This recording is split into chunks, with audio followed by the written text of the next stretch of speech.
Et merci à Julien Boucher d'être techniquement parfait.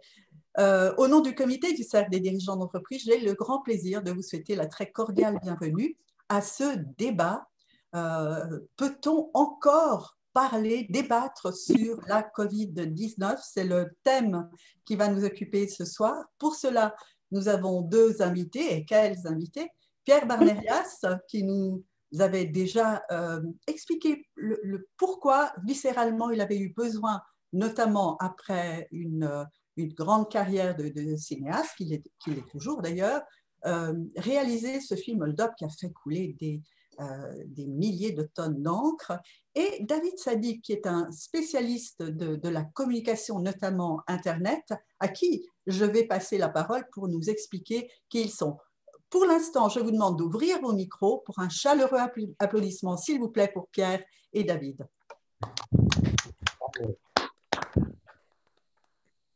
Alors, vous aurez aussi droit à la parole, bien sûr, dans un petit moment. Posez vos questions, réagir. Ça sera évidemment partie intégrante du débat. Alors, Pierre Barnerias, qui es-tu en une minute? Qui es-tu en une minute? Je ne sais pas, un être humain qui aime la planète, qui aime les gens. C'est pour ça qu'il est devenu journaliste il y a 32 ans, 33 ans. Et voilà, qui continue d'adorer son métier, qui a travaillé aussi bien pour la presse écrite, la radio que la télé, et qui depuis 10 ans maintenant consacre ses enquêtes pour le cinéma. Voilà, pour le cinéma, parce que il y a pas la loi de du zapping qui marche, c'est-à-dire que là, dans une salle de cinéma, vous êtes obligé de rester dans la salle, sauf si vraiment le film vous déplaît, mais au moins pendant 1h30, vous avez un seul sujet, voilà, vous pouvez un petit peu créer, faire une vraie narration. Donc voilà, ça fait quasiment maintenant 10 ans que je prépare toutes mes enquêtes, je travaille toutes mes enquêtes pour le cinéma. Mais c'est vrai que voilà, avant tout un amoureux des rencontres, un amoureux de la vie, et puis il y a une chose que je déteste par-dessus tout, c'est sans doute la raison pour laquelle je suis devenu journaliste, c'est les injustices. Voilà, l'injustice avec un grand I. Merci. Peut-être quelques films ou documentaires mon dernier documentaire que j'ai fait qui est sorti la fin octobre début novembre 2019, donc c'était vraiment un film qui était en plus de l'actualité, c'est Thanatos. C'était une enquête sur les expériences de mort imminente, à savoir avec une pléiade de médecins qui se questionnent sur est-ce qu'il existe une conscience dite extraneuronale. Donc je trouvais ça intéressant. Il n'y avait jamais eu d'enquête aux frontières, enquête cinématographique aux frontières de la mort. Donc ce film est sorti en France, il a très très bien marché, il a été arrêté à la suite du confinement, et là il ressort au Luxembourg, il va ressortir certainement, j'espère du moins, dès que les salles de cinéma réouvriront. Pourquoi les salles de cinéma? Parce que pour moi, ça reste, et ça le confirme avec toutes les censures dont on fait l'objet, ça reste le dernier espace de liberté, le vrai espace de liberté aujourd'hui. Merci beaucoup. Voilà, il y avait Sous peine d'innocence qui est sur une histoire, mon film de 2017 qui est sur une histoire d'un prisonnier américain qui est resté 25 ans en prison. Bon, ça c'est une banalité, sauf que là, c'est absolument exceptionnel puisqu'il est resté en prison alors qu'il aurait pu être libre depuis 20 ans. Mais ça, c'est une autre histoire. C'est pour ça que le titre Sous peine d'innocence évoque un petit peu Et j'ai perdu cet ami qui est devenu vraiment mon meilleur ami, plus qu'un père, à la suite de la fameuse Covid-19. Il est mort à 83 ans à New York. Donc ça a été aussi un élément déclencheur, on va dire. Merci beaucoup, Pierre. Alors, David, grand spécialiste reconnu de la communication par le net, notamment, et vous aviez été un petit peu perplexe, notamment par rapport au travail de Pierre. Mais d'abord, qui êtes-vous? Qui es-tu? Bon, la bonne nouvelle, c'est que j'ai déjà un premier point commun avec Pierre, vu que je suis un amoureux de la vie aussi. Donc, ça nous fait peut-être avec certains d'entre vous aussi un premier point commun. Moi, j'avais deux rêves. Je suis né, j'ai grandi à Genève. J'avais deux rêves. Un, c'était devenir architecte. Le deuxième, journaliste. Et en fait, j'ai réalisé aucun des deux, mais je me suis retrouvé dans une situation un peu intermédiaire. J'ai construit des sociétés dans le domaine de l'Internet avec des dimensions d'architecture, de création, de développement et des dimensions éditoriales assez fortes. J'ai passé pas mal de temps dans ces dernières années à travailler pour des marques, pour des entreprises, mais aussi pour un certain nombre de projets associatifs, pour un certain nombre de projets médias, souvent dans un rôle de conseil. Et Ben voilà, aujourd'hui, je suis là en tant que citoyen avant tout. C'est le cercle des dirigeants d'entreprise. Étant entrepreneur, j'ai répondu à un appel qui avait été un peu lancé sur Facebook, euh, où je me suis dit que c'était intéressant de pouvoir peut-être partager un point de vue citoyen, un point de vue d'entrepreneur sur effectivement la situation qu'on traverse en ce moment, qui est une situation assez singulière, on y reviendra, et assez particulière. Donc, je suis très content d'être avec vous ce soir. Et je me réjouis de cette discussion. Merci beaucoup. Et gardez vos deux micros ouverts parce qu'on va bien interagir, bien entendu. Alors, euh, qu'est-ce qui fait qu'aujourd'hui, il y a comme une scission entre ce qu'on appelle un peu les mainstream, l'information qui nous est distillée par les moyens plus, disons, officiels, où on reste toujours un peu sur notre faim. On n'a jamais l'impression que tout est dit. Et puis, finalement, grâce aux réseaux sociaux, David, que vous connaissez bien, Pierre aussi, bien entendu, eh bien, on a d'autres sons de cloche, ordre, contre-ordre, on ne sait plus très bien où on en est, entre simplement le masque. Hein. En mars-avril, on nous disait surtout n'en portez pas, laissez ça aux professionnels. Et aujourd'hui, on va pratiquement se coucher avec l'obligation de le porter. Alors, juste là-dessus, Pierre et ensuite David, qu'est-ce que vous en pensez? Comment peut-on se fier et à quelle information se fier? Moi, je pense que le bon sens, encore une fois, hein, l'information aujourd'hui, elle est accessible à tout le monde. La vérité est accessible à tout le monde. Il suffit juste d'avoir du temps, avoir de la volonté et trier les informations. Donc, c'est vraiment une question de choix aujourd'hui. Aujourd'hui, la chance, c'est que via Internet, via les réseaux sociaux, via tous les médias qui inondent la planète, vous pouvez savoir. Si vous avez envie de savoir, vous pouvez savoir. Maintenant, la question qui se pose, c'est pourquoi des réseaux sociaux, ou des réseaux d'information aujourd'hui censurent, mais d'une façon absolument hallucinante, notamment YouTube ou d'autres chaînes ou Facebook qui censurent notamment même des propos de scientifiques, des propos, voire même aujourd'hui de médias mainstream. Par exemple, la dernière fois, on a dupliqué une information de France Info, ça a été juste supprimé, alors qu'on diffusait une information de France Info qui nous paraissait intéressante. Donc c'est ça qui est quand même assez étonnant. Pour moi, le média qui est intéressant, c'est que le média restait un contre-pouvoir. Et avec mon analyse, ma petite analyse, je me suis dit, mais il est où ce contre-pouvoir dans la gestion de cette crise? Je n'avais pas l'impression qu'il y avait un contre-pouvoir, c'est-à-dire c'était tous derrière et lui devant, c'est-à-dire que lui ou eux devant, c'est-à-dire les gouvernements. Donc voilà, c'est juste une analyse que je me suis faite comme ça avec le recul, pardon. Alors, Je ne sais pas si j'ai bien répondu à ta question. Mais... Merci beaucoup. Beaucoup d'éléments vont bien sûr intervenir. Alors, David, toi qui travailles dans ce domaine de l'Internet, aujourd'hui que l'on censure certains propos, c'est en fait jamais vraiment arrivé. Qu'est-ce qui se passe? Il n'y a plus de liberté d'expression. Est-ce qu'il faut museler cette liberté?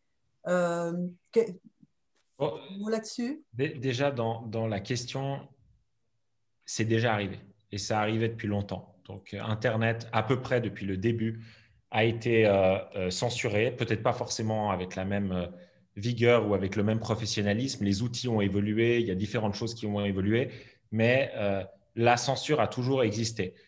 La censure, elle s'est organisée comment? Elle s'est organisée sur la base, en règle générale, des lois.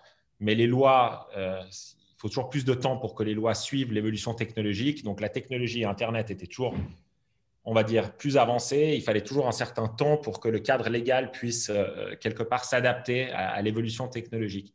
Donc, on arrive dans des situations dans lesquelles des choix ont été faits, et notamment des choix d'un certain nombre de plateformes américaines. Je pense que les choix les plus retentissants sont les choix qui ont été liés à Donald Trump, hein, où vous avez vu que finalement, sur la fin de son mandat présidentiel, il y a eu une volonté de, en fait, au début, censurer un certain nombre de ses posts Twitter, censurer un certain nombre de ses messages Facebook et finalement l'exclure carrément d'une plateforme. Alors, moi, je ne suis pas un fan de Donald Trump. Je n'ai jamais été un supporter de Donald Trump. Sur un échiquier politique, je me situe assez loin de Donald Trump, mais je trouve assez choquant le fait qu'en fait, d'une manière arbitraire, à un moment donné, arbitraire ou pas, parce que sur certains messages, il peut y avoir discussion, la plateforme décide de ce qui est bien ou de ce qui n'est pas bien. Maintenant, je pense que dans le débat qui nous occupe ce soir, on n'est pas sur une discussion qui touche que à la censure. Je pense que le débat est plus important que ça. Je pense que la question de fond, elle touche aux faits et à qu'est-ce qu'on considère être comme des faits établis versus des opinions. Et je pense qu'aujourd'hui, le problème avec Internet, c'est que des gens qui n'ont pas forcément les compétences scientifiques, qui n'ont pas forcément le recul, n'ont pas forcément la connaissance psychologique, n'ont pas connaissance des biais humains qui sont importants dans ces discussions-là, n'ont pas la connaissance des sciences sociales, ces gens-là deviennent des gourous que les gens recherchent parce qu'on est en temps de crise et qu'en temps de crise, les gens aiment avoir des gourous. Donc, ils cherchent à s'orienter, à essayer de trouver des solutions qui vont dans le sens de leurs croyances profondes. Et je pense que le fait que tout le monde aujourd'hui peut émettre de l'information et devenir gourou autoproclamé fait qu'on peut se retrouver avec un médecin généraliste qui commence à donner des conseils d'épidémiologiste alors qu'il n'en a aucune formation et qu'entre nous, dans un grand nombre de cas, ce médecin généraliste aurait peut-être un avis plus important sur la manière de faire grandir les plantes de son jardin plutôt que de donner un avis sur la diffusion virale d'une pathologie. Ce n'est pas les mêmes métiers. Et le problème d'Internet aujourd'hui, c'est que je pense que Internet a ouvert la boîte de Pandore et a fait que tout le monde aujourd'hui peut devenir un héros autoproclamé et commencer à développer un certain nombre de théories. Et je finis peut-être juste en une phrase parce que je pense qu'elle est importante. C'est le résultat quand tout le monde s'exprime. Si vous êtes à un concert de musique classique, il y a un chef d'orchestre. Le chef d'orchestre, il donne le la. Les choses sont organisées. Le problème, c'est que quand ce n'est pas organisé, que tout le monde veut jouer de la musique et que les violoncellistes commencent à se prendre pour des pianistes, on assiste à une cacophonie. Et en fait, la situation dans laquelle on est actuellement, on est dans une grande cacophonie avec tout le monde qui s'exprime et avec énormément de gens qui s'expriment sur des sujets qu'ils ne maîtrisent pas. Je n'ai pas vu l'intégralité du film de Pierre, mais pour ce que j'en ai vu, je pense qu'il y a eu un casting où on a donné la parole à des gens sur des sujets d'expertise qui ne les concernent pas. Raison pour laquelle on arrive avec des pseudo-vérités assez approximatives d'un point de vue scientifique, voire même totalement erronées, et on se retrouve dans une situation où la cacophonie est accentuée. Merci beaucoup, David. Alors, Pierre, c'est vrai que ce film a suscité un déchaînement incroyable. Pourtant, quand on se penche quand même sur les gens interviewés, on se dit que certains ne sont pas simplement des gourous. Qu'est-ce qui s'est passé? Ce qui s'est passé, moi, j'ai encore du mal à comprendre ce qui s'est passé. Parce que sincèrement, ce film répondait à quoi? Ce film ne répondait pas à une cacophonie.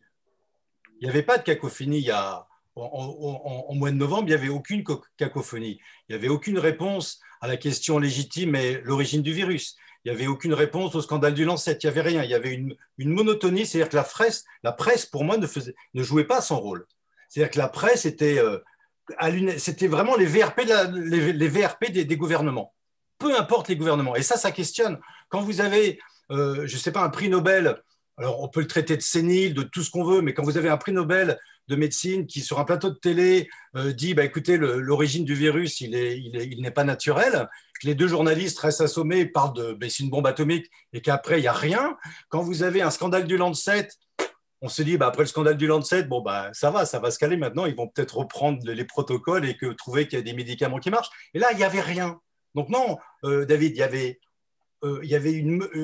on était vraiment dans une monotonie avec un seul son de cloche, il n'y avait rien d'autre. Est-ce qu'on peut juste rappeler le fameux scandale du Lancet par rapport notamment au...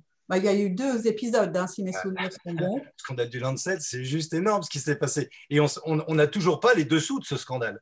C'est-à-dire qu'on ne sait pas qui a payé cette enquête, c'est de la fraude. De la fraude. C'est-à-dire que c'est une enquête frauduleuse donc il y a dû y avoir quelqu'un qui a dû payer pour montrer que l'hydroxychloroquine, ça ne marchait pas et qu'à la suite, ce qu'il faut savoir, c'est qu'à la suite de la diffusion de cette enquête, tous les gouvernements ont stoppé net le traitement de l'hydroxychloroquine. Ça, c'est juste incroyable. Et quand on se rend compte 2-3 semaines plus tard que non, c'est une enquête frauduleuse. Frauduleuse. Ce n'est pas une erreur de la médecine, ce n'est pas une erreur de scientifique, c'est de la fraude. Moi, je me suis dit, à ce moment-là, il va y avoir certainement, je ne sais pas, une équipe d'envoyés spéciaux, de zones interdites, de n'importe qui, des documentaristes qui vont enquêter, qui vont chercher. Il a fallu attendre, 10 mois, 11 mois, pour enfin avoir une équipe de grands reporters ou de journalistes d'investigation pour commencer à s'intéresser à l'origine du virus. 12 mois. Hein. C'est-à-dire qu'il y a une enquête d'envoyé spécial qui est sortie il n'y a même pas 2 semaines ou 3 semaines pour dire, bah oui, le virus, c'est peut-être parce que tout part de là. Hein. Alors, pas forcément un virus naturel. Donc, en fait, à la base, vraiment, c'est plus le... En fait, c'est l'attentisme et la non-absence de contre-pouvoir dans cette gestion de crise qui fait qu'aujourd'hui, effectivement, après, une fois que les réseaux sociaux, ils n'arrêtaient pas de dire, attendez, il y a un petit souci là quand même. Mais toute la presse mainstream était dans le... Il n'y avait qu'un seul son de cloche. Hein. Pierre, juste peut-être, merci, juste peut-être une question à David là-dessus. Est-ce que c'est quand même pas incroyable que le Lancet, qui est un magazine extrêmement reconnu, se permette de telles erreurs et qu'il n'y a en fait rien qui se passe? Comment expliques-tu ça? Je pense, je vais essayer de répondre à la question. Je pense qu'entre ce que Pierre a indiqué également, je crois que c'est Magali dans le chat, c'est intéressant. Je pense qu'il y a une question de fond. Je suis désolé, il y a de l'écho en retour. Il y a une question de fond qui est extrêmement importante. C'est la question de la confiance qu'on porte dans nos gouvernements. Merci, Barbara. Barbara, Oui, je ferme. Julien, tu peux agir. Merci, Julien. Non, je disais, je pense qu'il y a une question qui est en fait absolument fondamentale, qui est la question de la confiance qu'on a dans nos gouvernements. Et bien sûr que les gouvernements font des erreurs, bien sûr que les gouvernements, on voit bien la situation en Europe, ne serait-ce qu'avec le nombre de doses accessibles au niveau des vaccins, on voit bien que les gouvernements, eux aussi, font partie de la cacophonie. Ils jouent un rôle direct.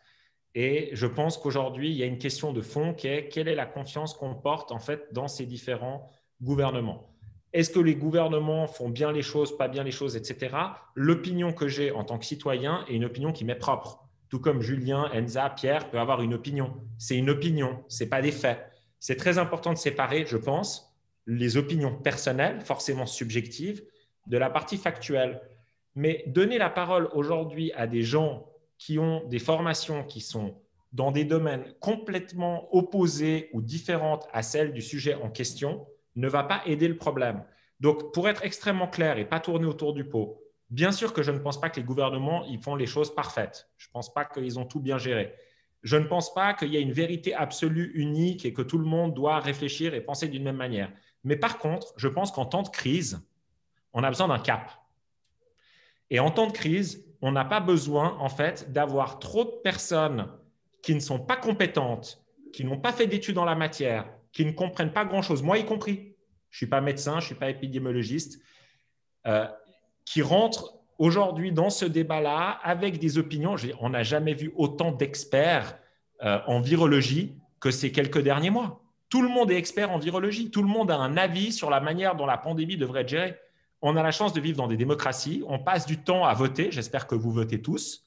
On passe du temps à élire les gens qui, d'une manière ou d'une autre, doivent nous représenter. Certaines fois, on est d'accord. Certaines fois, on n'est pas d'accord. Certes, ces gens peuvent faire des erreurs, avoir un cap qui n'est pas forcément le bon cap, etc. Mais je pense que lorsqu'on est dans un contexte de crise et de cacophonie, on doit être extrêmement prudent aux opinions dites alternatives qu'on voit passer, parce que la plupart du temps, ces opinions alternatives, elles nous aident sur le moment à penser qu'on a trouvé un bouc émissaire, une solution, quelque chose, etc. Mais je pense que dans la grande majorité des cas, ces opinions sont, si ce n'est pas erronées, en tout cas plus loin de la réalité que celle d'un consensus de scientifiques qu'on aurait pu en fait choisir. Et si on n'est pas d'accord sur la manière dont la constitution de l'opinion scientifique est formalisée, à un moment donné, il faut qu'on balaye devant notre porte. On doit peut-être voir la manière dont les institutions qui sont financées par nos impôts forment ces gens-là. On doit peut-être voir la manière dont les compositions de ces gouvernements, etc., sont mises en œuvre. Mais je pense que la question, elle est vraiment extrêmement liée au niveau de confiance qu'on peut porter aux politiques. Et si on n'est pas d'accord avec ces politiques, à quelles sont les sources de données alternatives qu'on considère une fois de plus comme crédibles d'un point de vue factuel et scientifique, et pas d'un point de vue de monsieur a élevé des pommes ou à élever des poires et à décider demain de commencer à donner son avis sur quelle va être la meilleure manière de lutter contre le coronavirus. Merci beaucoup, David. Mais attendez juste une seconde sur ce point-là. Période de crise. Pour rappel, quand même, qu'en mars-avril d'il y a un an, il faut vraiment éteindre vos micros, merci beaucoup. Quand il y a un an, il y a eu ce qui est arrivé, sincèrement, je crois qu'on était tous vraiment alignés avec les gouvernants. On a eu crainte, on a eu peur. Puis ensuite, on a quand même commencé à avoir des statistiques, à comprendre un petit peu ce qui se passait. Alors, par rapport à ça, combien de temps peut durer ce temps de crise où on enferme notamment nos jeunes alors qu'on sait qu'eux ne sont pas très malades? Et sur ce point, j'aimerais donner la parole, avant de vous repasser à vous la parole, à Alain Vollery, qui est un cinéaste suisse. C'est peut-être notre Pierre Barnérias en Suisse en ce moment, qui vient de sortir un documentaire, un film qui s'appelle Why, et qui donne la parole à des Suisses de toute nature. Alain Vollery, merci de vous présenter et de nous donner peut-être pourquoi avoir eu envie aussi de réaliser cela. Tout d'abord, bonsoir Renza, bonsoir tout le monde. Alors, je ne suis pas du tout de la trempe de Pierre Barnérias, qu'on soit bien d'accord, hein, je ne suis pas journaliste, je n'ai pas vraiment une boîte de prod, je n'ai pas les mêmes moyens. Par contre, moi, ce qui est important, c'est vraiment de donner la parole aux gens, des gens qui vivent cette crise, hein, qui subissent je ne veux pas dire qu'ils subissent le virus, parce que ce n'est pas le virus, ce n'est pas à cause du virus qu'on en est là, c'est à cause des mesures sanitaires qu'on en est là. Et il y a des gens qui n'ont plus de travail, il y a des gens qui ne reçoivent même pas de l'aide de l'État parce qu'ils ne sont pas dans les cases pour recevoir ces aides, et il y a des gens qui sont au bout du rouleau. Moi, j'aimerais juste réagir par rapport à ce que David a dit tout à l'heure. Je ne suis pas d'accord avec lui parce qu'on n'est pas obligé d'avoir fait des grosses études pour dire son avis. Sinon, les votations, elles serviraient à quoi? En Suisse, on a la chance, on peut voter, chacun peut voter d'après ce que lui pense. Je vais sortir, par exemple, il veut des faits, je vais lui dire, par exemple, des faits au niveau des statistiques. En Suisse, on a la chance de pouvoir suivre les statistiques de la mortalité semaine après semaine. On les a. Il y a l'Office fédéral de la statistique qui s'en occupe, qui est un office fédéral. Et si je reprends, par exemple, pour l'année 2020, si on parle uniquement que des chiffres pour l'année 2020, par rapport à la moyenne de la mortalité, je parle de la mortalité globale, hein, la mortalité suicide, accident, maladie et tout. Si je prends, par exemple, la classe d'âge des 0 à 39 ans, le nombre de décès en 2020 était de 1377 personnes. La moyenne de ces décès était de 1324 personnes. Si on fait, attendez, là, je me perds un peu dans les chiffres, si on regarde les 1377 personnes par rapport à la moyenne des 5 dernières années, on est en surmortalité en 2020 de 53 personnes.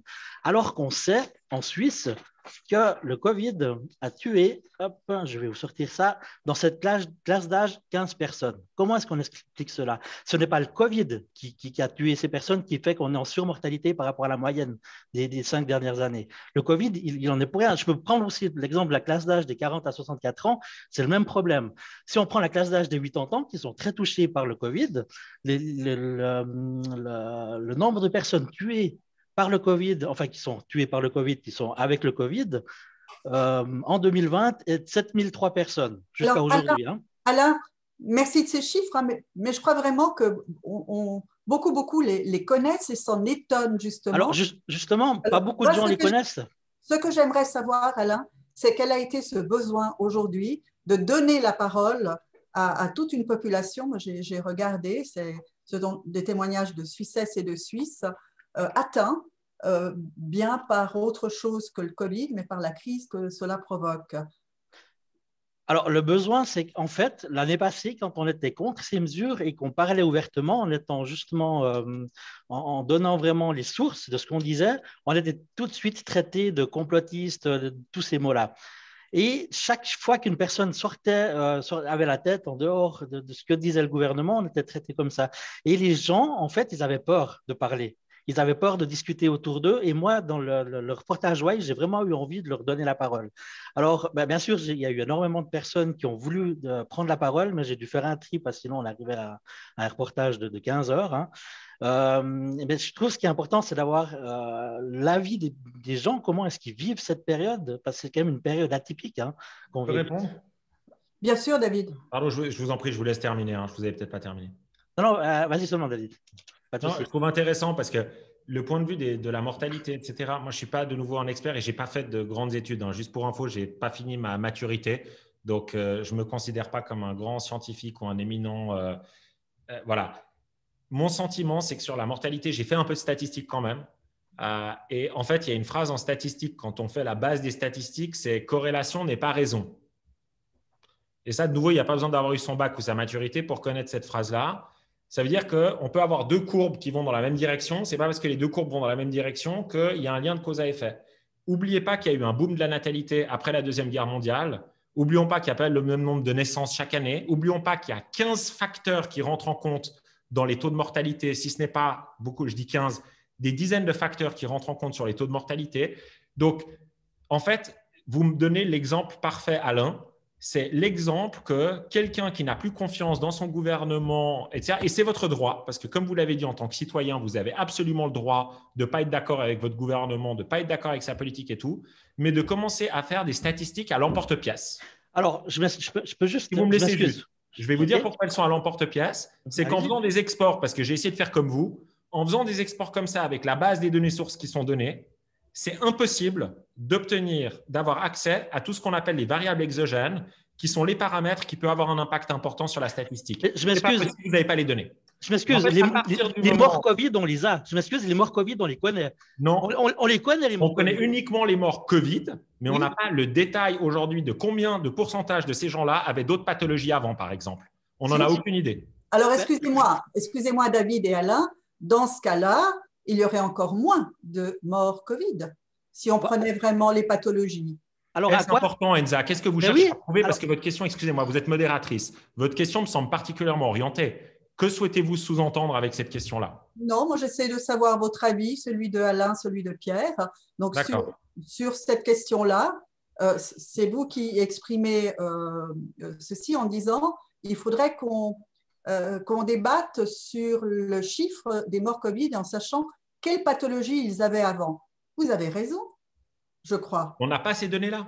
En fait, en gros, juste pour faire simple, Alain, c'est comme si vous vouliez, pour faire un exemple mathématique hyper basique, vous voulez mettre un radar sur Genève-Lausanne pour savoir si les gens font un excès de vitesse.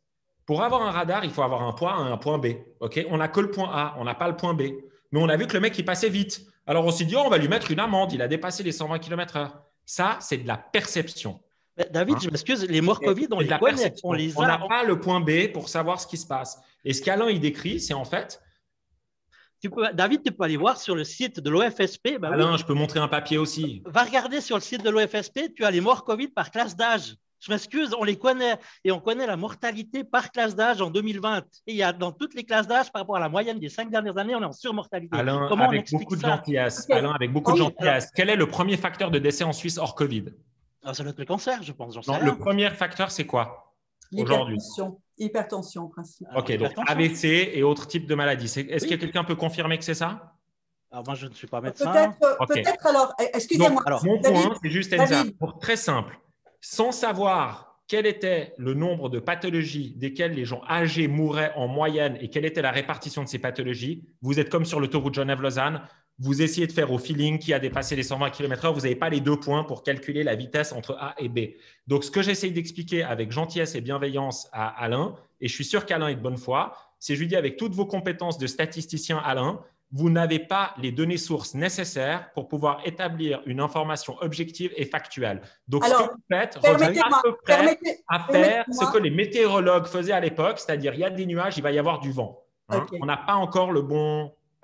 Permettez-moi, puisque nous avons Jean-Philippe de Toledo, qui lui est quand même médecin en pharmacie et qui a notamment initié plus qu'un sondage, une pétition en parlant justement des morts autres que le Covid. Peut-être il peut nous répondre sur ce point-là. Jean-Philippe? Oui, bonjour à tous. En effet, c'est Bonjour relativement… Jean-Philippe. Aujourd'hui, pour donner un peu le breakdown de la mortalité, le number one killer, c'est les maladies cardiovasculaires avec l'AVC et l'infarctus. Ensuite, c'est les cancers.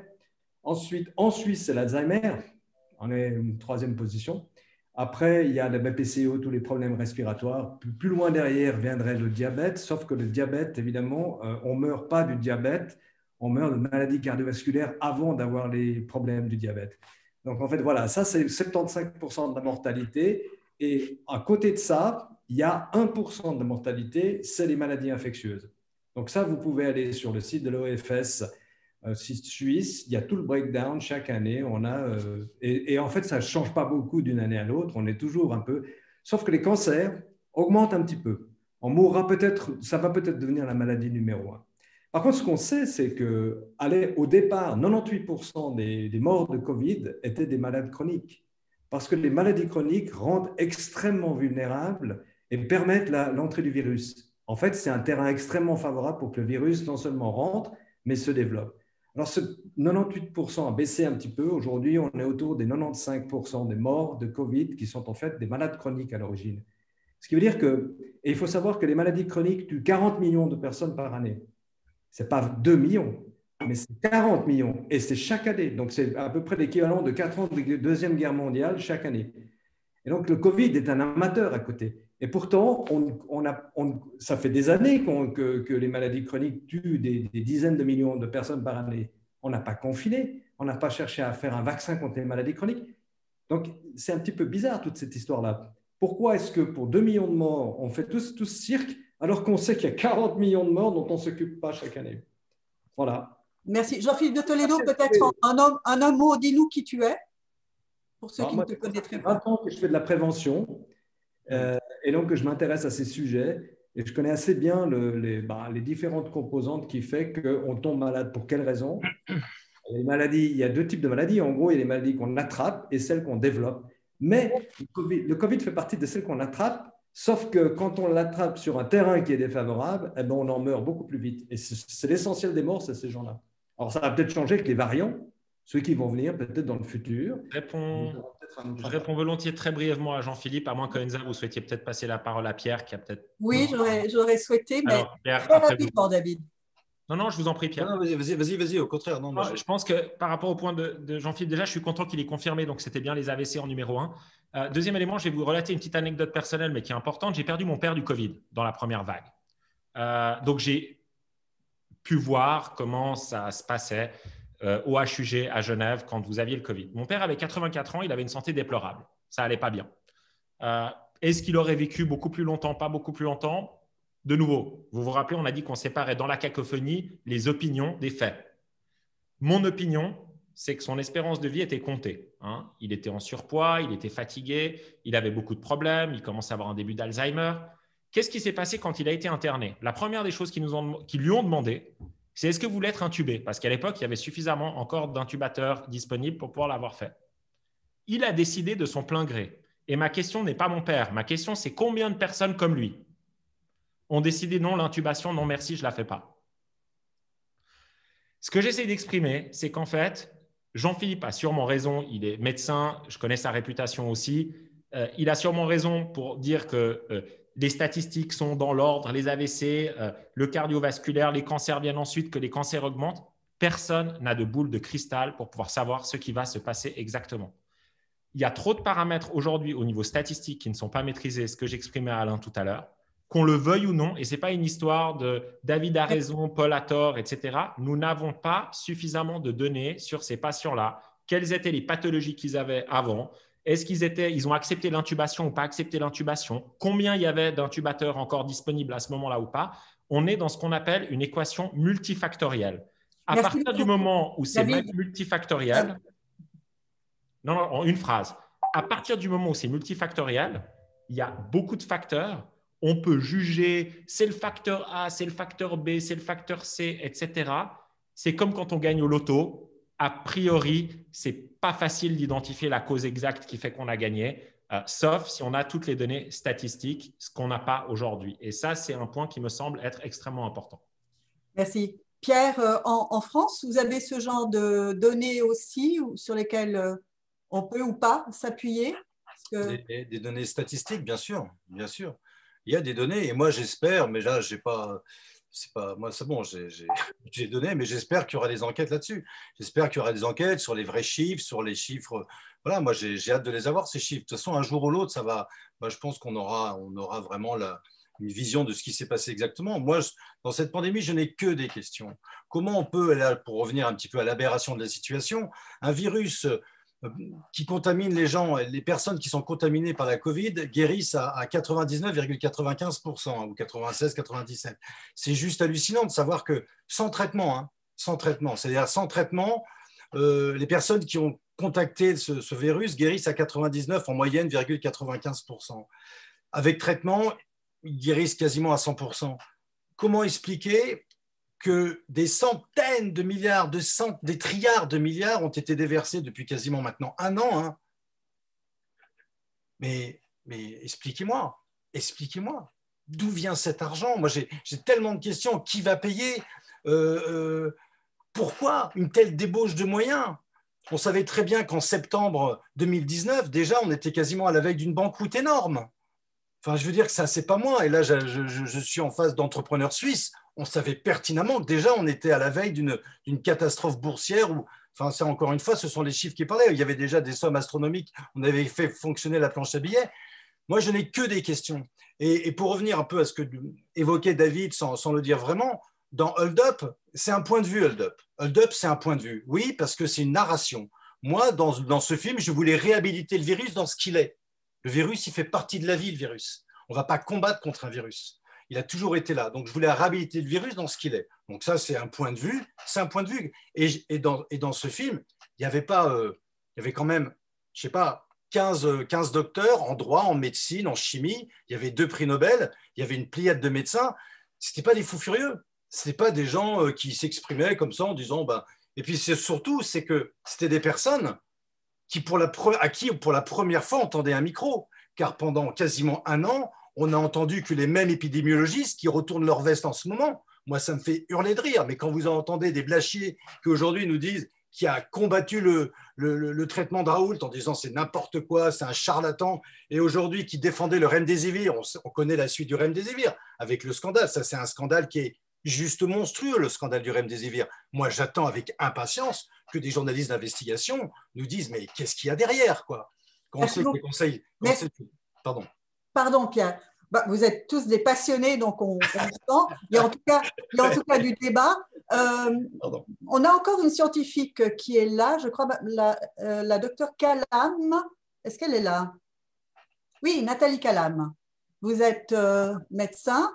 Je suis là, bonsoir tout le monde. Oui, je suis médecin praticien et je me suis occupée de patients âgés atteints de Covid. Je suis responsable d'un IMS dans le canton de Châtel. Mes 15 patients ont tous eu le Covid. Ils ont tous une moyenne d'âge de 90-95 ans. Ils sont Alzheimer et avec d'autres pathologies. En fait, sur 15, 3 sont décédés. Un parce qu'il a fait une fausse route. Voilà, bon, il avait le Covid, mais il a fait une fausse route. Il a avalé un morceau de pain de travers, on n'a pas pu le rattraper. Et 2 autres, ils étaient en fin de cancer, vraiment en phase terminale de cancer. Ce sont les seuls qui sont décédés. Tous les autres sont restés en bon état, vivants, ils sont toujours là. Et en fait, la seule chose à faire, c'était de donner des traitements préventifs et de supporter le système immunitaire. C'est ce qui n'a jamais été dit nulle part. Et ça m'a beaucoup indignée de savoir que personne ne donnait des traitements corrects avant que les gens tombent gravement malades et soient intubés en hôpital. C'était une sorte d'omerta incompréhensible. Je me suis révoltée là-dessus depuis une année. Et heureusement, j'ai donné, comme beaucoup d'autres médecins d'ailleurs, des traitements corrects pour que les gens soit ne tombent pas malades, soit se rétablissent vite. Et je peux vous garantir que ça marche. Alors voilà, je ne suis pas une grande statisticienne, une épidémiologue, une virologue, je suis juste une praticienne. Mais ma pratique m'oriente quand même sur les traitements qui ne marchent pas. Je parle de la pratique. Merci de m'avoir donné la parole. Merci docteur. J'aimerais poser une question peut-être à Pierre, David et aussi Alain. En fait, aujourd'hui, quelles sont vos sources d'approvisionnement de l'information? Pierre, vous informez comment? Moi, mes sources d'information, encore une fois, quand vous construisez un film, je dis bien un film, pas un documentaire pour la télé, ben voilà, vous avez une narration. Donc moi, mes sources, après, je vais les chercher. C'est-à-dire que je construis d'abord mon film. Après, là, par exemple, dans ce qui s'est passé avec Hold Up, qui était vraiment un pas de côté, puisque j'avais vraiment pas envie, enfin, j'ai dû arrêter 2 films, vous le savez, pour faire ce sujet, tellement j'étais énervé de ne pas avoir de réponse à mes questions. Donc j'ai juste ouvert mon micro à des scientifiques, et pas des moindres, hein. Il y a quand même un prix Nobel de chimie, il y a un ancien directeur de Pfizer, il y a une pléiade, il y a un ministre de la Santé, Douste Blazy, qui est docteur également. Il y avait quand même une pléiade de personnes qui étaient habilitées pour donner leur point de vue sur un sujet qui était encore une fois monocorde. C'est-à-dire que dans les médias mainstream, parce que c'est ça le sujet, c'est qu'on avait toujours une seule pensée, une seule vision. Et donc moi, c'était facile de s'approvisionner. Et c'est vrai que bon, bah, les réseaux, j'y vais. Moi, c'est vrai que depuis Hold Up, j'ai ouvert mon parapluie quand j'ai vu ce qui s'est passé juste en sortant de ce film, parce que si ce film était sorti en salle, il y aurait eu zéro polémique, ça j'en suis convaincu. J'en suis archi convaincu. Mais bon, ça c'est un autre débat. En tout cas, voilà, moi mes sources, bah voilà. Encore une fois, tout est accessible aujourd'hui à tout le monde. Si vous avez envie de savoir qu'est-ce qui se passe derrière la Covid, qui fait quoi, vous tapez sur Internet, vous cherchez, vous triez, vous trouvez quoi. Maintenant, si vous avez envie de rester des heures hypnotisées sur les chaînes d'infos ou même, moi, ce qui me... Vous savez, l'AFP, qui est quand même l'agence France-Presse, une agence mondiale, vous connaissez le pourcentage de dépêches entièrement, par exemple en France, entièrement consacrées à la Covid-19 ? Plus de 90% des dépêches sont uniquement consacrées. C'est-à-dire que pour une maladie qui tue 0,05% de la population, vous avez une information pléthorique de plus de 90% des dépêches qui sortent de l'AFP sont uniquement consacrées à cette maladie. Moi, je trouve qu'il y a un souci. Il y a un vrai problème là au niveau de l'information. Et ça, n'importe qui peut le constater. En tout cas, moi, ce chiffre-là, il est complètement exact. Alors, juste avant de demander aussi à David et ensuite à Alain quelles sont leurs sources d'information, pour revenir sur le film Hold Up, j'ai une amie, elle s'appelle Magali Orsini. Elle pense qu'il y a eu un gros couac et j'aimerais qu'elle te pose la question. Un gros couac. Magali ? Moi, j'ai entendu parler, enfin, j'ai lu la plainte du couple Pinson-Charlot, qui est un couple de sociologues pour qui j'ai la plus grande estime et en qui j'ai entièrement confiance, et qui ont dit qu'ils avaient été totalement manipulés, qu'on a complètement profité de leur notoriété pour leur faire dire des choses qu'ils ne voulaient pas dire dans le sens qu'on leur prête, que vous n'aviez pas montré le film comme vous l'aviez promis avant de le diffuser, et que voilà, vous avez profité de leur notoriété. Alors, il y a ces gens-là qui sont exprimés, et je me demande s'il n'y en a pas d'autres qui pourraient avoir dit la même chose dans les mêmes termes. Voilà. C'était une question que Magali vraiment voulait poser. Juste avant qu'ils répondent, je peux peut-être juste commenter, parce que j'ai la même question. Oui, David. Vous avez mentionné, Pierre, tu as mentionné Philippe Douste-Blazy. Il me semble qu'il a aussi demandé à se rétracter du film. Il me semble que le feedback dont Mme Orsini parle est un feedback relativement commun. Et voilà, j'ai regardé, tu m'as proposé, enfin, on s'est proposé de se tutoyer tous, même si on ne se connaît pas.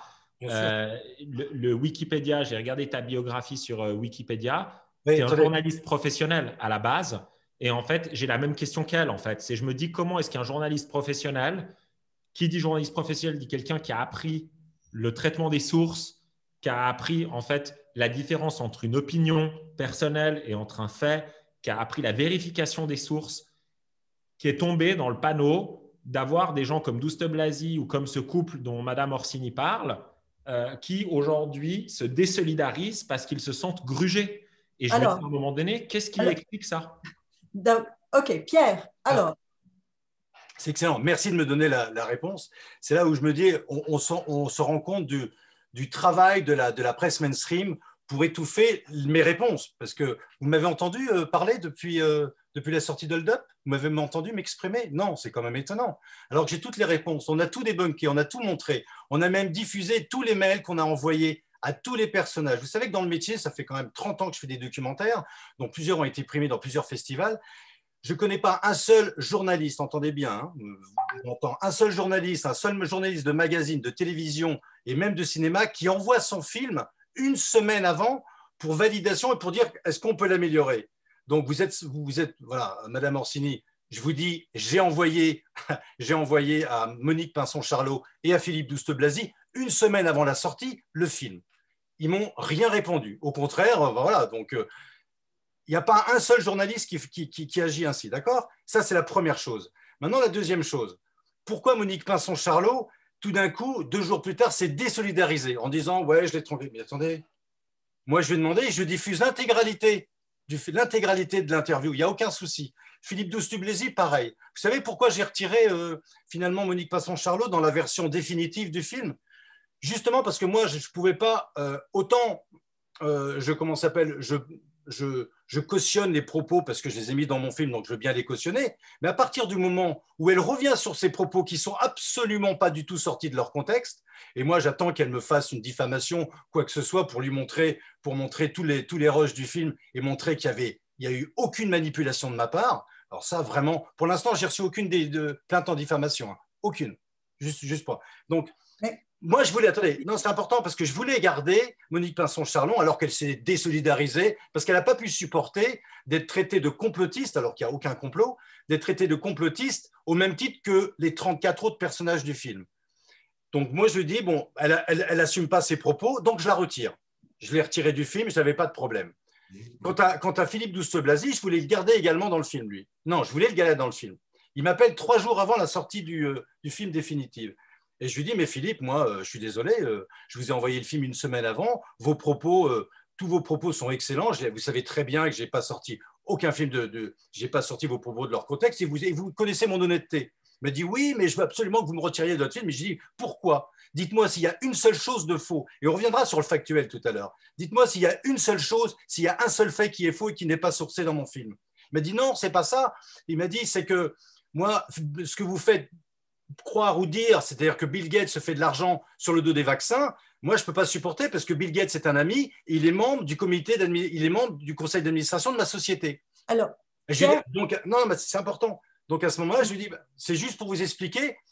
Là, j'ai dit à Philippe, écoutez Philippe, il n'y a aucun souci. Vous me dites, moi je ne veux pas briser une amitié vieille de 30 ans, vous êtes un pote de Bill Gates, je vous retire du film. Oui, il est membre du conseil d'administration de votre société, maintenant je comprends. Mais quand j'ai demandé, et tout a été enregistré, donc vous savez, moi je suis prudent aussi, hein, j'ai fait des investigations, des enquêtes dans des endroits où il faut pas mettre les pieds. Je peux vous assurer que tous les propos de Douste-Blazy ont été enregistrés. Et moi je suis juste atterré de voir que, si vous savez que le 13, et là c'est n'importe quel journaliste aurait pu le dire, le 13 novembre, le 12 novembre, Philippe Douste-Blazy acceptait le poste d'administrateur d'un grand groupe pharmaceutique suisse. C'est juste étonnant, non? Enfin bref, mais voilà. Hasard, sans doute. Alors, merci beaucoup. David, quelles sont tes sources? Oui, juste avant, Enza, avant la question. Hasard, sans doute. Votre phrase, elle était ironique ou pas? Je relève un petit peu quand même. Non, juste pour comprendre. Non, mais ce n'est pas pour vous embêter, c'est juste pour comprendre. Si vous le dites de manière ironique, ça veut dire que ce que vous sous-entendez, c'est que ce n'était pas un hasard et que Douste-Blazy a demandé de sortir parce qu'il avait une option dans un conseil d'administration en Suisse. Est-ce que c'est correct? Est-ce que c'est bien ça que vous sous-entendez? Écoutez, moi je vous écoute, je répète ce que Pierre a dit et je dis hasard. Voilà. Il me semblait que vous aviez reconnu de l'ironie. Elle n'était pas dans un conseil d'administration non plus. Hein. Pardon? Je suis désolée.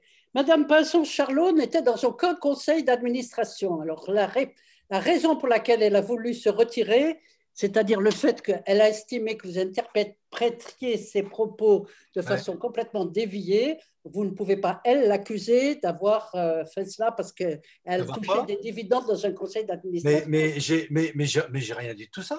Je dis juste, pour comprendre sa réaction, c'est qu'elle n'a pas supporté le choc. Mais vous avez vu la sortie de Hold Up? C'est juste ça, elle est lâche, madame. Elle est lâche. Excusez-moi. Je pense sincèrement qu'elle n'a pas supporté la pression.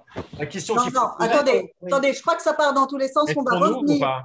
Pardon, on va revenir un petit peu au débat. David, quelles sont vos sources d'informations? D'accord, je vais répondre avec plaisir, mais en fait, après, parce que je crois qu'il y a Alessandro qui voulait parler aussi. Est-ce que vous voulez je fais juste une seconde. Non, je suis obligé d'intervenir là, parce que je vous écoute. Non, mais attendez. Je crois juste une seconde. Je ne comprends pas un truc. J'étais présent la semaine passée, ou il y a 2 semaines. En une semaine, Pierre, très franchement, est-ce que c'est réaliste de demander à vous interviewer de prendre position? J'ai juste ça à vous demander. Est-ce que c'est En une semaine, demandez à toutes les personnes, vous dire est-ce que c'est OK. Moi, perso, je suis surpris. Moi aussi, je peux être en vacances. Hein. Mais attendez, mais est-ce que je veux juste, moi je vous le redis, si vous connaissez le milieu journalistique, je les invite dans un film qui s'appelle Hold Up.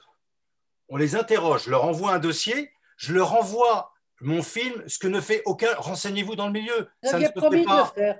Ça ne se fait pas, madame. Magali, s'il te plaît. Ça ne se fait pas, personne ne le fait. Moi, je le fais et on me reproche de l'avoir fait quasiment en me disant mais une semaine c'est passé, un mois peut-être. Pierre, si je peux me permettre, je crois que Magali, allez-y seulement juste Magali, parce que je pense que c'est important votre élément de réponse. Elle a dit que vous aviez promis de le faire. Donc, quand on promet de faire cela, on ne donne pas un délai de 8 jours pour se déterminer. Et permettez-moi juste une question, Magali. Oui. Est-ce que le fait que Pierre avait promis de lui envoyer l'interview, était peut-être une des conditions, laissez-moi juste terminer ma question, était peut-être une des conditions qui fait que cette dame a accepté l'interview? Non. Oh, je suppose. Attendez, mais vous parlez à ma place là. Moi, je vous dis que… une question. Mais non, Elle faisait de l'ironie. Je me permettais de poser une question légèrement orientée. Attendez. Monique Pinson-Charlot a accepté d'être filmée dans un film qui s'appelle Hold Up. On a eu des échanges. Moi, je vous envoie sincèrement. Moi, je rêve de pouvoir diffuser toute l'intégralité. On a publié toutes les intégralités de toutes les personnes qui ont été dans le film. Il y a 34 personnages. Il y en a que 2 qui se sont désolidarisés. Moi, je vous ai dit, Philippe Douce-Blagy, je l'ai eu au téléphone. Je sais pourquoi il a voulu être retiré du film.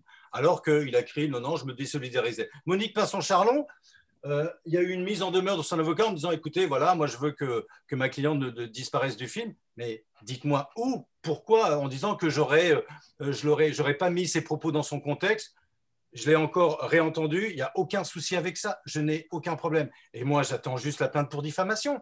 Je n'ai toujours rien reçu, c'est quand même étonnant. C'est-à-dire qu'un film, vous vous faites démonter pendant 3 semaines en disant qu'il y a 30 mensonges ou 15 mensonges, ils ne savent plus quoi inventer, on débunk tout. Ça veut dire qu'on a tout débunké, tous les articles du Monde, de Libération, de l'AFP, il n'y a pas une seule information qui était vraie. Pierre, pourquoi a-t-elle changé d'avis, d'après vous?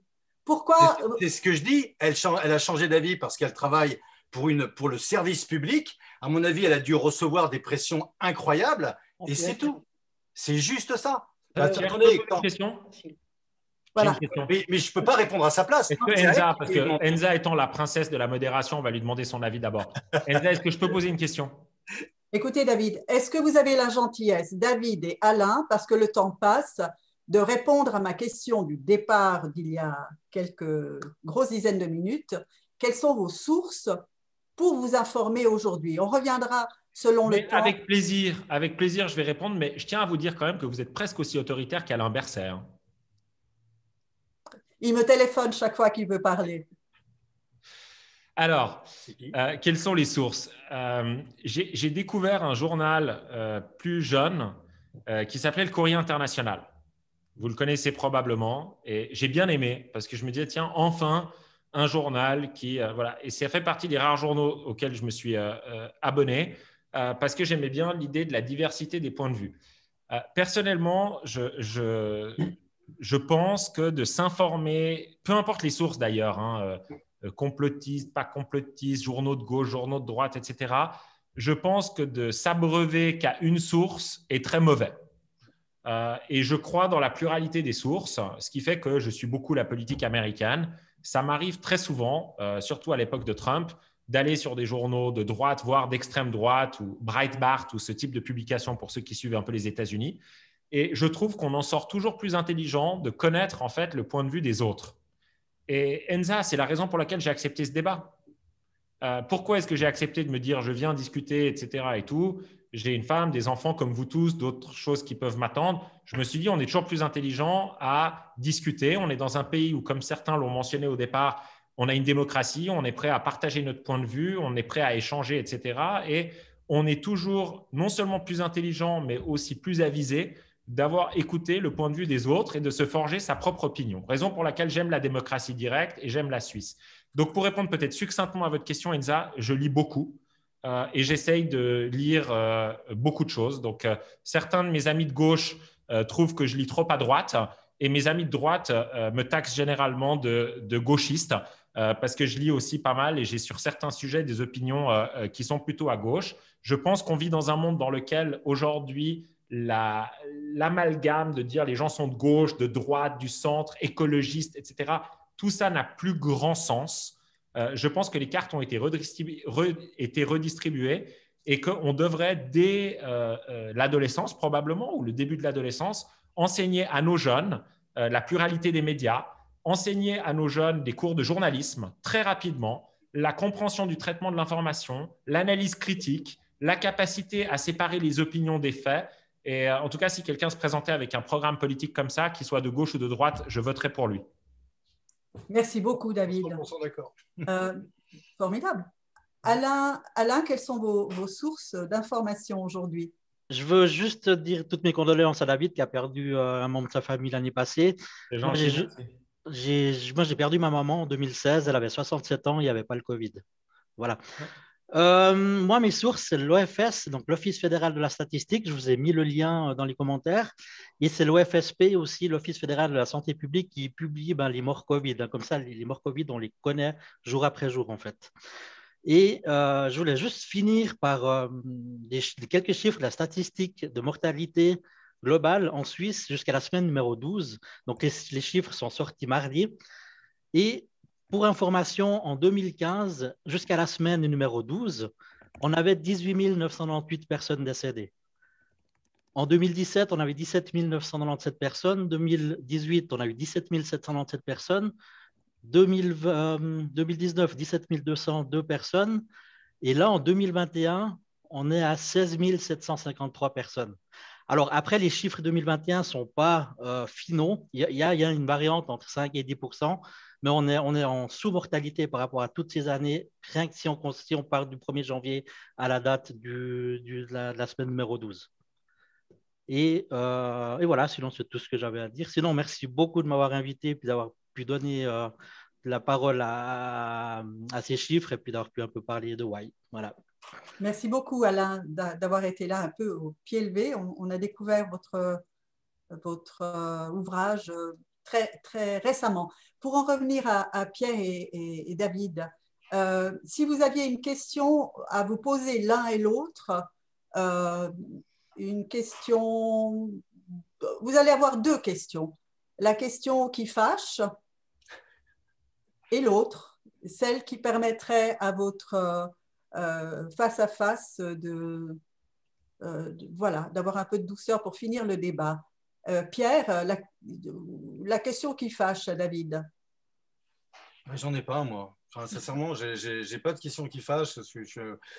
Voilà, pour revenir sur je voulais juste rajouter, parce que le seul organe de presse que je lis moi aujourd'hui, c'est le Canard enchaîné, mais ça depuis longtemps, parce que c'est le seul qui me fait rire et dont l'écriture est magique. Voilà, je rends hommage au Canard parce qu'ils sont vraiment toujours super. Mais non, la question qui fâche, j'ai pas de question qui fâche. Je voulais juste savoir, moi, ma seule crainte aujourd'hui par rapport à ce qui arrive, c'est que je sens qu'effectivement, il y a une scission énorme qui est en train de s'installer dans la société avec. Je suis d'accord avec David pour dire attention, maintenant il y a une perte de crédit au sein de nos gouvernements, et je me dis mais comment on va s'en sortir, quoi? Comment on va s'en sortir? Qu'est-ce que nous, la question à David, c'est qu'est-ce que toi dans ton domaine tu pourrais faire pour essayer de participer à cette sortie de crise? Moi, je sais ce que je peux faire. J'apprécie ta question parce que je pense qu'elle est importante et excellente. J'aurais eu envie de te poser la même. Je suis en train de lire le commentaire de Claude Egui et je pense qu'en fait Claude a raison. Si vous lisez son commentaire, je vais peut-être pas le lire à haute voix parce que sinon je vais avoir Marianne qui va me dire que je prends trop de temps de parole. Donc je vous laisse chacun le lire. La critique est aisée.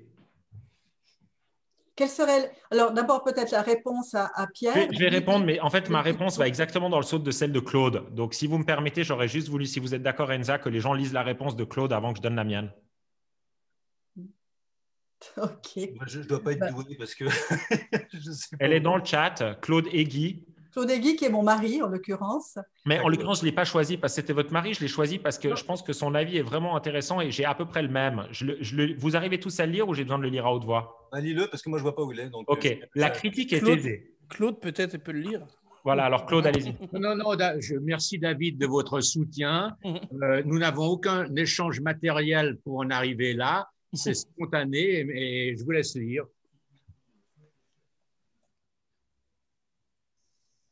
Mais il faut mettre le micro, par contre, David. Pardonnez-moi, Claude, on ne se connaît pas, mais effectivement, je lisais votre commentaire et je me disais ça va dans le sens de ce que je pense. C'est la critique est aisée, Claude dit. Posez des questions aussi. Mobilisons-nous et mettons notre énergie pour construire l'avenir en tenant compte de la nécessité de revoir certaines valeurs et tenant compte de l'état de la planète. Il vaut mieux travailler et construire plutôt que de se concentrer sur de multiples enquêtes menées avec un esprit clairement orienté. Ça, c'est la phrase qui a résonné en moi. Plutôt que sur de multiples enquêtes menées avec un esprit clairement orienté. Portons des projets créant des envies pour les jeunes et les moins jeunes. Mon choix s'oriente clairement pour soutenir des démarches et entreprises positives tournées vers l'avenir. Voilà. Après, je n'ai pas le reste. Si vous avez envie de le lire, Claude, libre à vous. Mais moi, c'était cette partie-là qui m'avait marqué. Merci beaucoup. Avez-vous une question, David, pour Pierre? Je vais juste répondre si vous êtes d'accord, Enza, je vais juste répondre parce qu'il m'a posé qu'est-ce que vous allez faire. Donc, il y a la réponse de Claude et je disais qu'elle va dans le sens de ce que je pense. J'ai cru que c'était la réponse. Non, elle participe à la réponse, mais si vous me donnez une minute, j'essaie de formaliser une réponse claire. Je pense qu'on est dans une situation qui est compliquée. On a des disparités riches-pauvres qui sont en train d'augmenter à une vitesse phénoménale. On a une pluralité de médias qui fait que tout le monde s'exprime sur tous les sujets, mais en fait, le fond de tout ça, et là, je rejoins des points que Pierre a mentionnés, c'est si on prend les dépêches AFP ou en Suisse ATS, etc., vous prenez le 20 minutes, il n'y a plus beaucoup de journalisme dans le 20 minutes, enfin, il n'y en a jamais eu beaucoup, mais c'est beaucoup en fait des dépêches d'agence et on nous ressaucissonne la même information partout. Et j'ai vraiment l'impression que l'enjeu numéro 1, il touche à l'éducation, qui est un des points que Claude a mis dans sa réponse. C'est l'éducation des prochaines générations dans le traitement de l'information. C'est la capacité, comme on a dit avant, de faire preuve d'un esprit critique. C'est le fait de se dire qu'à un moment donné, c'est quand même hallucinant qu'en 2021, on vote encore pour des personnes politiques. On ne devrait pas voter pour des personnes politiques, on devrait voter pour des projets. Et ensuite, en fonction des projets qui sont adaptés, on devrait trouver les gens les plus aptes à les implémenter. Aujourd'hui, si vous posez la question aux gens pourquoi vous avez voté pour telle ou telle personne politique, ils n'arrivent pas à donner plus que 2 idées politiques. La plupart du temps, ils ne connaissent même pas en détail le programme du candidat pour lequel ils ont voté. Vous savez comment ça s'appelle ça, Enza, en 1 minute? Là, il faut vraiment que la minute… En 10 secondes. Comment ça s'appelle ça? Ça, c'est à la tête du client. Ça veut dire qu'en gros, on vote pour des gens qui ont un bon baratin, qui sont beaux, qui sont sympathiques, qui sont charmeurs, démagos, etc.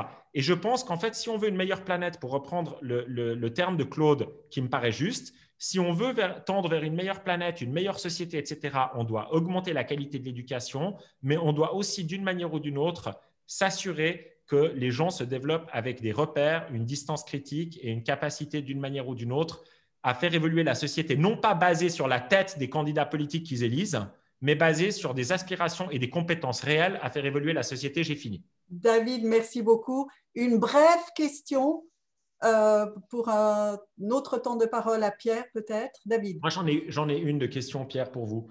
Et elle est difficile, donc je conçois qu'elle demande beaucoup de courage, je pense, la réponse. Mais si maintenant c'était à refaire, à part me dire rien, vous changeriez quoi?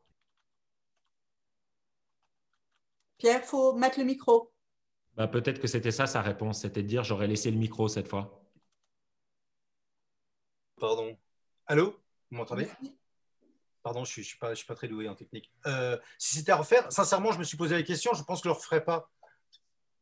C'est peut-être pour ça que le micro était resté allumé, était resté où? C'est bon ou pas là? Pierre, vous m'entendez? Pourquoi?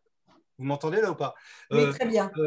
Je vais être très honnête avec vous. Non, de toute façon, j'ai toujours été… Enfin voilà, il y a une chose que je déteste, c'est le mensonge, et moi, je suis un chercheur de vérité.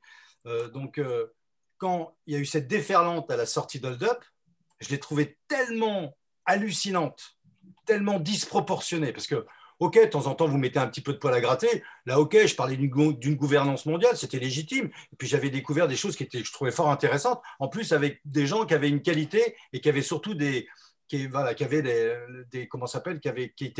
autorisés, qui avaient autorité pour le dire. Quand j'ai vu la déferlante qui s'est abattue sur moi, sur ma famille, quand j'ai vu vraiment cette haine, je me suis dit, mon Dieu, quand je me suis fait traiter de complotiste, d'antisémite, non mais Sérieusement, quand vous travaillez contre les…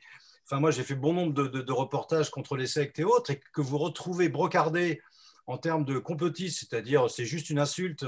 Et ben, je me suis dit, non, moi, j'ai fait un pas de côté. Non, là, si c'était à refaire, je ne le referais pas. J'aurais dit, ben, démerdez-vous. Démerdez-vous. Vous êtes très bien, vous posez pas de questions sur cette situation. C'est pas grave. Moi, j'avais 2 films en route et qui participent aussi à la suite de Hold Up, puisque le film que je vais sortir bientôt qui s'appelle L'Empreinte, que j'avais arrêté justement pour sortir Hold Up parce que tellement j'étais sidéré. Donc oui, d'une façon très claire, je peux pas dire que j'aurais… Non, je pense que je l'aurais peut-être pas fait parce que c'était trop violent. C'était vraiment trop violent, à la fois pour moi, pour ma famille, pour tout mon entourage. Et moi, je suis pas un sauveur de l'humanité, hein. Je suis juste là. Moi, ce qui me révolte, c'est le mensonge. Et tant qu'on ne pourra pas faire l'économie, on ne pourra pas faire l'économie de la vérité dans cette situation. Et il y a encore trop de mensonges, il y a encore trop de choses qui sont cachées. Ça, j'en suis intimement convaincu. C'est une opinion, et je vous la partage. Merci beaucoup. Est-ce que ceux qui ne se sont pas encore exprimés auraient envie de poser une question à l'un ou l'autre de nos intervenants? Non? Sabine? Sabine qui avait une question et je n'ai pas très bien compris sa question sur le chat, alors que d'habitude, je comprends très bien Sabine. Peut-être Sabine, tu veux… Attends. Sabine, c'était mieux avant, c'était allumé avant. Ouais, voilà, c'est on t'entend. Ouais.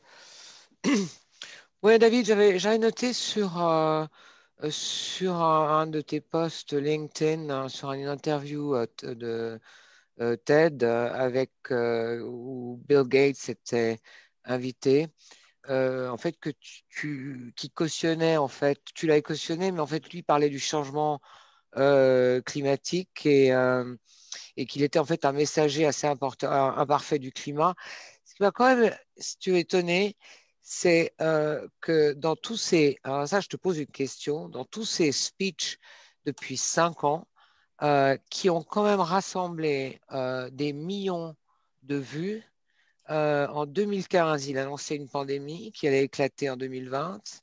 Et dans un autre sujet de TED, The Next Outbreak, avec 33 millions de vues, How the Pandemic Will Shape the Future. Comment est-ce que la pandémie allait donner le profil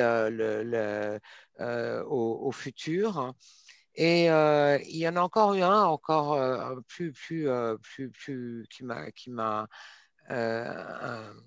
qui m'a interpellé. C'était sur le dernier, c'était qui a été vu quand même par 1 milliard de personnes il y a 4 mois. Et qui parle de la dépopulation de 1,5 milliard de personnes. Je veux dire, comment est-ce que ce type, quel est ton avis à toi, pouvait savoir il y a 5 ans qu'on allait avoir une pandémie en 2020? Comment il peut parler de la dépopulation de 1,5 milliard d'individus? Et comment il peut dire que en fait, the next outbreak va avec 33 millions de vues. Sabine, will shape the future. Merci, David. Merci, Sabine. Merci, David. Et vous, et en fait, Enza, vous espérez une réponse brève à une question aussi alambiquée? Oui, je crois qu'on va devoir faire un deuxième volet, hein. Mais j'essaye en cours. J'essaye en cours parce que je connais un peu Sabine. Et puis Sabine, on en parlera plus tranquillement. Mais disons, déjà, point numéro 1 sur Bill Gates. Pour moi, Bill Gates est quelqu'un de très intéressant dans le sens où il a gagné la loterie du capitalisme. Il n'a plus rien à prouver à personne dans un système qui est la base, pas déjà un très bon système, ce système voilà, tel qu'il a été construit. Et j'aime le fait qu'il a décidé de reverser avec ses copains une grande partie de son argent à essayer de soutenir un certain nombre de causes. Et j'y vois quelque part un sentiment de culpabilité probable, quelque part, sans rentrer dans une analyse freudienne compliquée.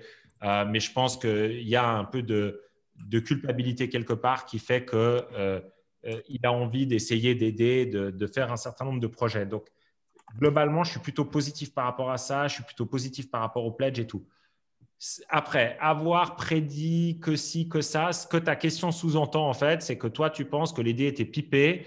Et donc, tu me dis si c'est correct, Sabine. Hein, je ne veux pas te faire dire quelque chose que tu n'as pas dit, mais ce que je comprends de ce que tu dis, c'est le fait qu'il ait dit avec de l'avance, etc., nous donne l'impression qu'il était au courant, voire même qu'il était aux commandes. Et je te réponds, admettons que tu aies raison. Tu penses vraiment que le mec, en ayant fait Harvard et en ayant fait ce qu'il a fait, il serait assez con s'il le savait pour aller le raconter sur YouTube? Voilà. Je pose la Donc, question. ma réponse, c'est en gros, Bill Gates, il a drop out de Harvard, il a quitté Harvard, il a créé Microsoft. C'est un des mecs les plus intelligents. Il parle je ne sais pas combien de langues et il lit 18 bouquins plus que nous tous réunis peut-être ce soir. À un moment donné, il a des conseillers, il est très riche, qui lui donnent plein d'infos sur plein de trucs auxquels nous, on n'a sûrement pas accès. Peut-être d'ailleurs des conseillers issus des Illuminati dont Pierre parle ou survole dans la deuxième partie de son film que j'ai pas encore regardé, mais j'essaierai de le faire. Non, mais il faut redescendre sur Terre. Je veux dire, à un moment donné, si Bill Gates avait des insider information sur le fait qu'il allait avoir un coronavirus, je ne crois pas qu'il aurait été les mettre sur YouTube. Merci beaucoup. Pardon Pierre, oui, et ensuite, je crois qu'il y a le docteur Jordan qui avait demandé la parole. Je vais faire très court. Oui. Je vais faire très court. Moi, ce qui m'a quand même surpris, je ne parle pas de Bill Gates, mais c'est quand même Anthony Fauci, qui est le monsieur santé de l'administration américaine, qui quand même en 2017, devant Trump, annonce une épidémie surprise. Et que c'est le même qui a déclenché des recherches pour créer des virus pandémiques. Ça, c'est du fait, c'est réel. C'est 7 millions qui sont allés à Wuhan. Quand vous avez Anthony Fauci qui nous dit, face à Trump, il y aura une épidémie surprise en 2017, ça pose le simple fait d'avoir posé ces questions. Moi, je voulais juste poser les questions et dire, c'est quand même étonnant. Voilà, rien de plus. Et maintenant, je veux juste répondre parce que je trouve qu'il y a une question qui est intéressante. Pardon, c'est Sabine qui me pose la question parce qu'effectivement, j'ai diffusé le 12 février ou le 13 février, je ne sais plus, le 15 février, la version définitive de Hold Up. Elle me dit, mais est-ce dire que la version sortie le 11 novembre n'était pas la bonne et que vous avez apporté des correctifs? Non, je n'ai pas apporté des correctifs. J'ai justement j'ai apporté des correctifs, j'ai apporté des informations supplémentaires qui confortaient tout le propos du film. Donc, c'est énorme. C'est-à-dire que j'ai supprimé effectivement les propos de Madame Monique Pinson-Charlot parce que visiblement, elle avait du mal à assumer ses propos. Donc, moi, je n'allais pas les assumer pour elle alors que je l'avais prévenue qu'elle a reçu le film. Donc, je me suis dit, allez, on va la retirer du film. J'ai supprimé, Douce Blasi, que j'ai remplacé par un docteur en mathématiques qui nous montre que tout ce qui a été produit par le conseil scientifique, c'est juste des mathématiques, c'est une insulte aux mathématiques, donc j'ai trouvé un autre pour le remplacer, mais sinon tout le reste du film, je l'ai gardé, avec en plus une information supplémentaire sur l'origine du virus. Et c'est vraiment, si vous n'avez pas vu cette version, on va dire, définitive de Hold Up, allez la voir, elle est disponible, vous la trouvez partout, Hold Up-le film.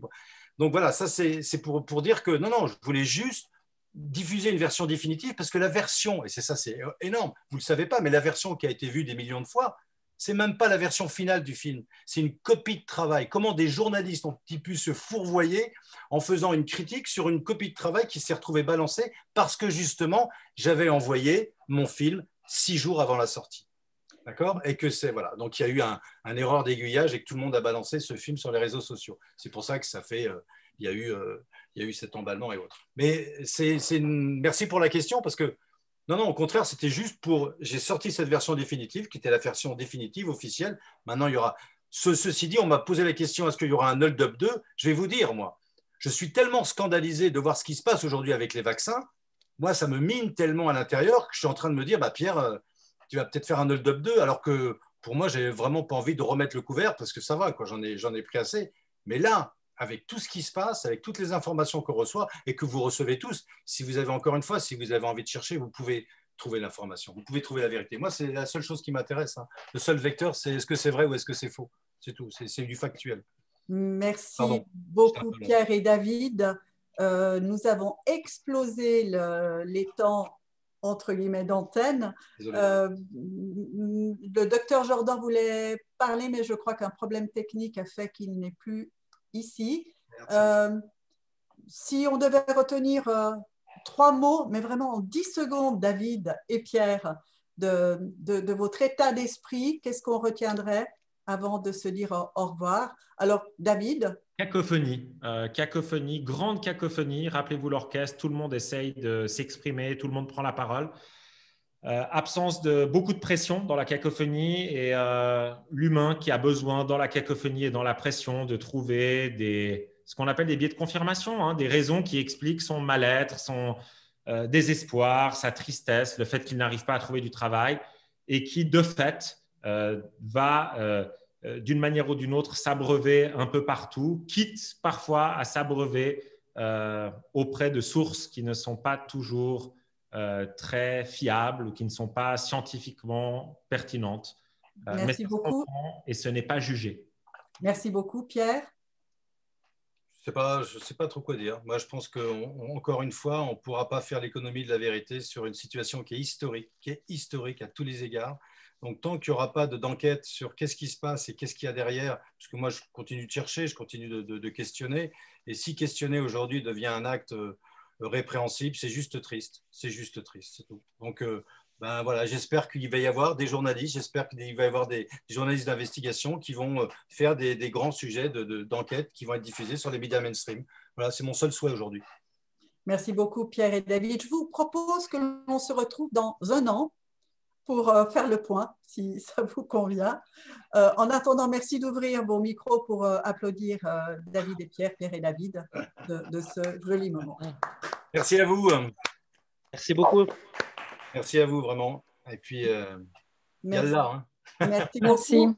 Vous savez qu'on termine toujours par une photo. Si vous le souhaitez, restez avec nous. Elle sera ensuite, bien sûr, publiée sur les réseaux sociaux.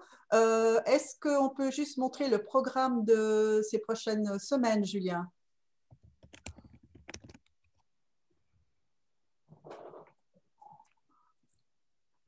Ça arrive.